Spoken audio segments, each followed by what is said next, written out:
me rappelle plus de ce que j'ai fait pour mériter ça, docteur. La pièce entière était recouverte de blanc. Tout. Partout. Chaque mur. Les vêtements aussi. Et l'assiette. Et la nourriture et les couverts. Tout était blanc, docteur. Je comprends, détendez-vous. Respirez un grand coup. Avec moi. Inspirez par le nez. Et expirez par la bouche. Bien, j'ai besoin que vous repreniez depuis le début. Calmement et en détaillant tout ce que vous avez vécu à partir de votre premier souvenir de votre captivité. D'accord. D'accord. Ok. Alors, la première chose dont je me souviens, c'est mon réveil dans cette salle. Il y a... Je n'en sais rien. J'ai perdu la notion du temps, docteur. J'étais habillé dans cette tenue bizarre et entièrement blanche elle aussi. Je me suis levé et j'ai regardé autour de moi. Aucune porte de sortie visible, rien sur le plafond, ni au sol. Je n'étais éclairé que par ces néons blanchâtres. Ce n'était pas un rêve. C'était bien la seule chose dont j'étais sûr. J'ai hésité un moment, puis j'ai crié. « Y a quelqu'un ? Eh oh !» Je n'ai obtenu aucune réponse. Je n'ai jamais reçu de réponse durant tout ce temps d'ailleurs, avant que vous arriviez. Enfin, pas exactement, mais vous verrez. Bref, j'ai appelé à l'aide. J'ai clamé mon innocence, crié que je n'avais rien fait de mal, et que ça devait être une erreur. Puis j'ai cherché plus attentivement sur chaque mur, quand j'ai compris que je n'aurais rien. Ça devait être une sorte d'énigme tordue, ou j'en sais rien, que j'étais dans une prison bizarre. J'ai cherché. J'ai tapé sur chaque mur comme si j'étais un agent secret de film.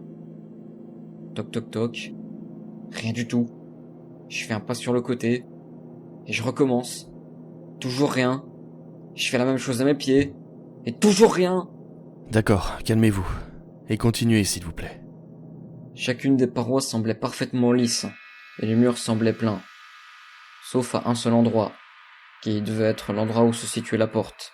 Ça sonnait creux. J'ai frappé à coups de pied de toutes mes forces dessus. Puis j'ai senti une odeur bizarre, avant de m'évanouir. Quand je me suis réveillé, j'étais attaché. J'avais une camisole, docteur. Et on m'avait mis une espèce de casque sur la tête, un peu comme un casque de moto. À côté de moi, il y avait une assiette en carton blanche, avec du riz et du chou-fleur. Et à côté, un verre d'eau. J'ai dû manger et boire ça sans les mains, comme un chien avec sa gamelle. Si je n'avais pas été dans cette horrible situation, j'aurais été profondément humilié d'avoir dû me nourrir de cette façon. Mais le pire est survenu lorsque j'ai eu fini de manger. Le casque laissait assez d'espace devant ma bouche pour que je puisse manger, mais il s'est refermé tout seul après. Je pouvais respirer, mais plus parler. Mes liens me contraignaient terriblement, ne me laissant quasiment plus de liberté de mouvement, et je n'entendais plus rien. Ce casque m'obstruait les oreilles très efficacement. Peu importe les mouvements que je pouvais faire, ou les semblants de hurlements que je tentais de pousser, rien. C'était vide. Si vide. Mon occupation principale était de tirer très fort sur mes liens, et de gigoter dans tous les sens, de taper ma jambe contre le sol.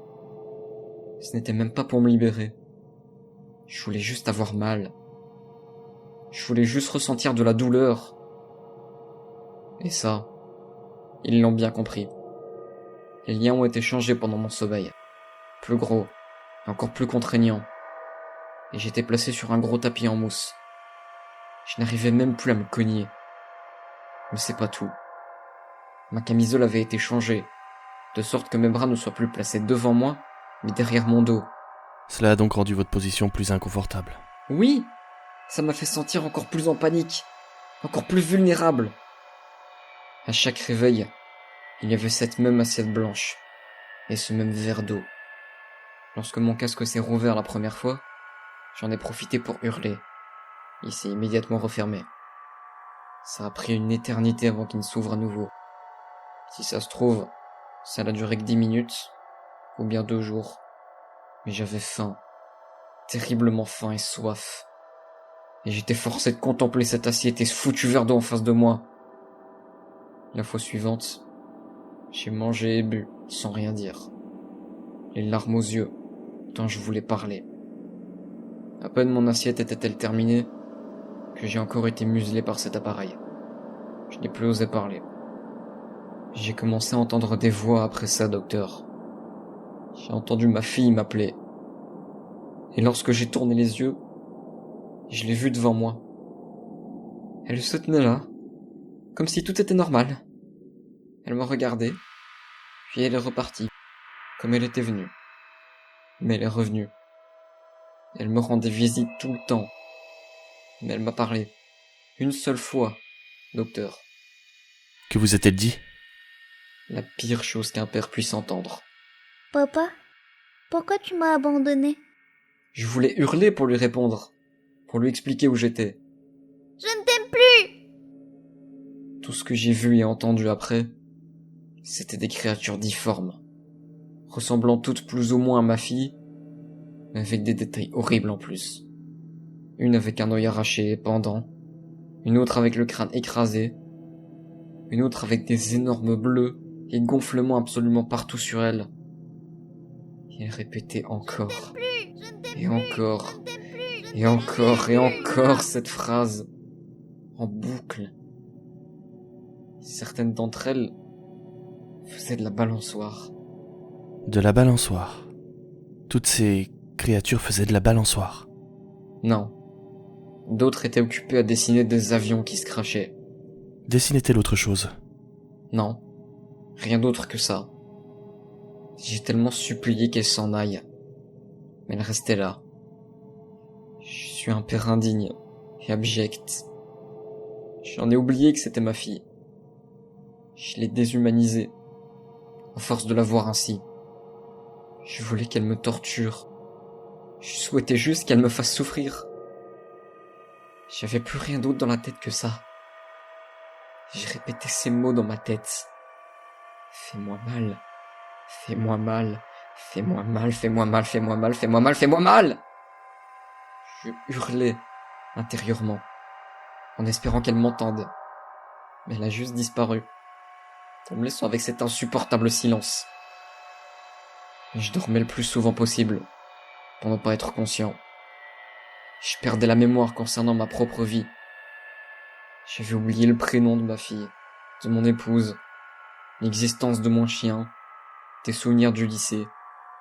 Je me sentais devenir un légume petit à petit. Même maintenant, je saurais même plus vous faire un calcul simple, docteur. Puis vous êtes arrivé, et m'avez libéré de ces fous furieux. Je vous remercierai jamais assez pour ça. Bien, bien. Je vous remercie pour votre témoignage. Est-ce que je peux revoir ma femme et ma fille maintenant?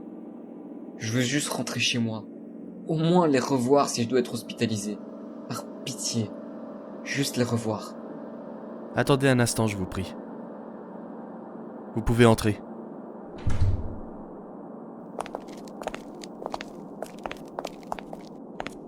Le sujet est prêt pour d'autres tests.